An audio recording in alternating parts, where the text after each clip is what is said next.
Hi hello ಎಲ್ರಿಗೂ ನಮಸ್ಕಾರ. ನೀವು ನೋಡ್ತಾ ಇದ್ದೀರಾ ಸೌತ್ ಟಾಕೀಸ್.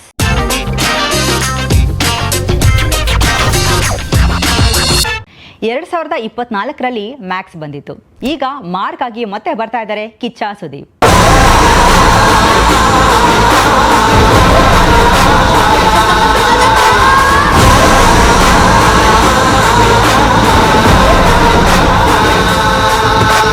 K47 ಸಿನಿಮಾದ ಟೈಟಲ್ ಗ್ಲಿಮ್ಸ್ ನೆನ್ನೆ ಬಿಡುಗಡೆ ಆಯಿತು. ಇದರಲ್ಲಿ ಹೇಳಿರೋ ಪ್ರಕಾರ ಈ ವರ್ಷ ಕ್ರಿಸ್ಮಸ್ಗೆ ಸಿನಿಮಾ ಬರುತ್ತೆ.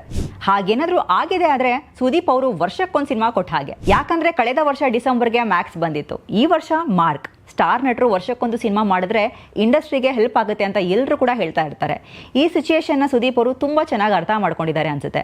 ಹಾಗಾಗಿ ಈ ಸ್ಪೀಡ್ನಲ್ಲಿ ಕೆಲಸ ಮಾಡ್ತಾ ಇದ್ದಾರೆ. ರಿಲೀಸ್ ಡೇಟ್ ಮುಂದಕ್ಕೆ ಹೋಗದೆ ಹೇಳಿದ ಟೈಮ್ಗೆ ಸಿನಿಮಾ ಬಂದರೆ ಸೂಪರ್ ಆಗಿರುತ್ತೆ. ನಮ್ಮೆಲ್ರಿಗೂ ಗೊತ್ತಿರೋ ಹಾಗೆ ಕಿಚ್ಚ ಸುದೀಪ್ ಅವರು ಬಿಗ್ ಬಾಸ್ ಅನ್ನ ನಡೆಸ್ಕೊಡ್ತಾರೆ, ಜೊತೆಗೆ ಕ್ರಿಕೆಟ್ ಕೂಡ ಆಡ್ತಾರೆ. ಅದ್ರ ಜೊತೆಗೆ ವರ್ಷಕ್ಕೊಂದು ಸಿನಿಮಾ ಕೂಡ ಮಾಡ್ತಾರೆ ಅಂದರೆ ಅದು ಸುಲಭದ ವಿಚಾರ ಅಲ್ವೇ ಅಲ್ಲ. ಅಂದ್ಕೊಂಡಿರೋ ಡೇಟ್ಗೆ ಎಲ್ಲನೂ ಆಗಲಿ ಅನ್ನೋದೇ ನಮ್ಮ ಆಶಯ ಕೂಡ. ಇನ್ನು ಗ್ಲಿಮ್ಸ್ನಲ್ಲಿ ಏನಿದೆ ಅನ್ನೋ ವಿಚಾರಕ್ಕೆ ಬರೋದಾದರೆ ಇಲ್ಲಿ ಸಿನಿಮಾದ ಎಲಿಮೆಂಟ್ಸ್ನ ಜಾಸ್ತಿ ಬಿಟ್ಕೊಟ್ಟಿಲ್ಲ. ಆದರೆ ಸುದೀಪ್ ಅವರ ಕ್ಯಾರೆಕ್ಟರ್ ಸ್ವ್ಯಾಗ್ನ ಸಿಕ್ಕಾಪಡೆ ಬಿಟ್ಕೊಟ್ಟಿದ್ದಾರೆ. ರೌಡಿಗಳು ಸುದೀಪ್ ಅವರಿಗೆ ನೀರು ಹಾಕಿ ಅವ್ರ ಮೇಲೆದ್ದಾಗ ಗ್ಲಿಮ್ಸ್ ಕೊನೆಯಲ್ಲಿ ಕ್ಯಾಮ್ರಾ ಕಡೆ ಅವರು ಕೊಡುವಂತಹ ಲುಕ್, ಅಭಿಮಾನಿಗಳಿಗೆ ಅದೊಂದು ಲುಕ್ ಸಾಕು ಗ್ಲಿಮ್ಸ್ ವೈರಲ್ ಆಗೋದಕ್ಕೆ. ಈ ಹಿಂದೆ ಮ್ಯಾಕ್ಸ್ ನಿರ್ದೇಶನ ಮಾಡಿರುವಂಥ ವಿಜಯ್ ಕಾರ್ತಿಕೇಯ ಅವರೇ ಈ ಸಿನಿಮಾಗೂ ಕೂಡ ಆ್ಯಕ್ಷನ್ ಕಟ್ ಹೇಳ್ತಾ ಇದ್ದಾರೆ.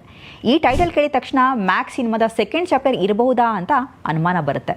ಯಾಕಂತ ಹೇಳಿದ್ರೆ ಮ್ಯಾಕ್ಸ್ ಸೆಕೆಂಡ್ ಚಾಪ್ಟರ್ ಬರುತ್ತೆ ಅನ್ನೋ ಸುದ್ದಿ ಓಡಾಡ್ತಾ ಇತ್ತು. ಆದರೆ ಇಲ್ಲಿ ಸುದೀಪ್ ಅವರ ಕ್ಯಾರೆಕ್ಟರ್ ಹೆಸರನ್ನ ರಿವೀಲ್ ಮಾಡಿದ್ದಾರೆ, ಅಜಯ್ ಮಾರ್ಕಂಡೇಯ ಅಂತ. ಇನ್ನು ಮ್ಯಾಕ್ಸ್ನಲ್ಲಿ ಅವರ ಪಾತ್ರ ಅರ್ಜುನ್ ಮಹಾಕ್ಷಯ್. ಇವೆರಡನ್ನ ನೋಡಿದ್ರೆ ಅದು ಬೇರೆ ಇದು ಬೇರೆ ಅಂತ ಅನಿಸುತ್ತೆ. ಆದರೆ ಗ್ಲಿಮ್ಸ್ ಆರಂಭದಲ್ಲಿ ಬರುವಂಥ ವಾರ್ನಿಂಗ್ ಟೇಪ್ ಸುದೀಪ್ ಅವರು ರೆಕಾರ್ಡ್ಸ್ ರೂಮ್ನಲ್ಲಿ ಮಲಗಿದಾರೇನೋ ಅನ್ನೋ ಹಾಗೆ ಕಮಿಟ್ ಮಾಡಿರೋದು, ಅಲ್ಲೇ ಬಿದ್ದಿರೋ ಪೊಲೀಸ್ ವಾಕಿ ಟಾಕಿ, ಜೊತೆಗೆ ಪೊಲೀಸರು ಬಳಸುವಂತಹ ಮೆಗಾಫೋನ್, ಈ ಎಲ್ಲ ಎಲಿಮೆಂಟ್ಸ್ ಮ್ಯಾಕ್ಸ್ ಸಿನಿಮಾದ ಪೊಲೀಸ್ ಕ್ಯಾರೆಕ್ಟರ್ಗೆ ಕನೆಕ್ಟ್ ಆಗುತ್ತೆ. ಅದ್ರ ಜೊತೆಗೆ ಗ್ಲಿಮ್ಸ್ಗೆ ಬಳಸಿರುವಂತಹ ಕಲರ್ ಟೋನ್ ಮ್ಯಾಕ್ಸ್ ಸಿನಿಮಾದ ಟೋನ್ಗೆ ಸ್ವಲ್ಪ ಹತ್ತಿರ ಇದೆ ಅನ್ನೋ ಫೀಲ್ ಕೊಡುತ್ತೆ. ಹಾಗಾಗಿ ಈ ಕತೆ ಆ ಕತೆಗೆ ಲಿಂಕ್ ಆಗಬಹುದಾ ಅನ್ನೋ ಪ್ರಶ್ನೆ ಬರುತ್ತೆ. ಇನ್ನು ಪುರಾಣಗಳಲ್ಲಿ ಬರುವಂತಹ ಮಹರ್ಷಿ ಮಾರ್ಕಂಡೇಯರು, ಚಿರಂಜೀವಿಗಳಲ್ಲಿ ಇವರೊಬ್ಬರು. ಈ ಹೆಸರನ್ನ ಬಳಸಿರೋದು ಹೀರೋ ಕ್ಯಾರೆಕ್ಟರ್ಗೆ ಇನ್ನೊಂದು ತೂಕ ಕೂಡ ಕೊಡುತ್ತೆ. ಒಟ್ಟಾರೆ ಹೇಳೋದಾದರೆ ಗ್ಲಿಮ್ಸ್ ಸೂಪರ್ ಆಗಿದೆ. ನೆಕ್ಸ್ಟ್ ಅಪ್ಡೇಟ್ ಯಾವಾಗ ಬರುತ್ತೆ, ಏನು ಬರುತ್ತೆ ಅನ್ನೋದು ತುಂಬ ಮುಖ್ಯ ಆಗುತ್ತೆ. ಸಾಕಷ್ಟು ಜನ ಬಿಲ್ಲಾರಂಗ ಭಾಷಾ ಈ ವರ್ಷ ಬರ್ಬೋದು ಅಂತ ಸುದೀಪ್ ಅವರ ಬರ್ಡೇಗೆ ಏನಾದರೂ ಬಿಗ್ ಅಪ್ಡೇಟ್ ಸಿಗ್ಬೋದು ಅಂತ ವೇಟ್ ಮಾಡ್ತಾ ಇದ್ರು. ಅಂಥವ್ರಿಗೆ ಸ್ವಲ್ಪ ಬೇಸರ ಆಗಿರ್ಬೋದು. ಯಾಕಂದರೆ ಬಿಲ್ಲಾರಂಗ ಭಾಷಾ ಈ ವರ್ಷ ಬರೋ ಸಾಧ್ಯತೆ ಕಾಣಿಸ್ತಾ ಇಲ್ಲ. ಆದರೆ ಮೇಕಿಂಗ್ ವಿಡಿಯೋಸ್ ಅದಕ್ಕೆ ತಗೋತಾ ಇರೋಂತಹ ಟೈಮ್ ನೋಡಿದ್ರೆ ದೊಡ್ಡ ಬ್ಯಾಂಕ್ ಜೊತೆಗೆ ಬರುತ್ತೆ ಅಂತ ಅನಿಸುತ್ತೆ. ಅಫ್ಕೋರ್ಸ್ ಅದು ತುಂಬ ದೊಡ್ಡ ಮೂವಿ, ಸೊ ಟೈಮ್ ತೊಗೊಂಡ್ರೆ ತಪ್ಪೇನಿಲ್ಲ.